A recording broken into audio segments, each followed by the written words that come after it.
जी आप ये मनाज़र देख सकते हैं। फवाद चौधरी साहब अब अडियाला जेल से बाहर निकल रहे हैं।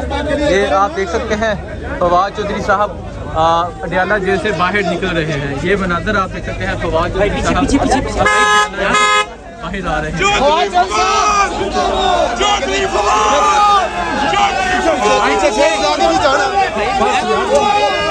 मेरे पास छोड़े यार।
मनाज़र देख सकते हैं। फवाद चौधरी का अडियाला जेल से निकलते हुए इस्तकबाल किया जा रहा है। ये मनाज़र